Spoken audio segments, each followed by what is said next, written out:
Kim Chu, luha ang inalala ang kanyang ina.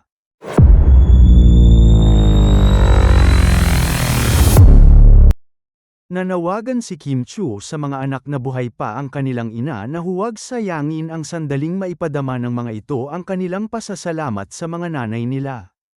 Ito ang huling mensahe ni Kim sa kanyang emosyonal na pagbabalik-tanaw sa kanyang yumaong nanay, bilang pag-alala sa selebrasyon ng Mother's Day.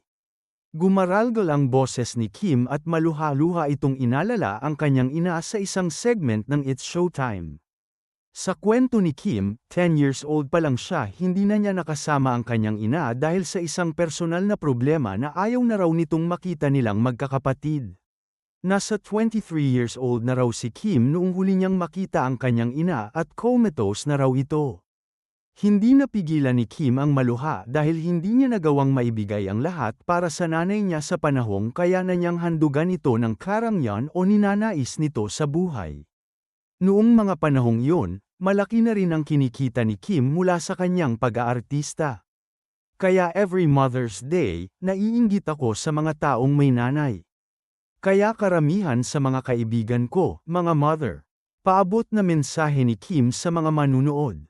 Sa lahat ng mga buhay pa yung nanay nila, huwag niyo sasayangin ang pagkakataon na hindi na kayo makabawi sa mga magulang niyo kasi hindi natin alam kung kailan ang huling beses na makapagpapasalamat tayo sa kanila ng personal.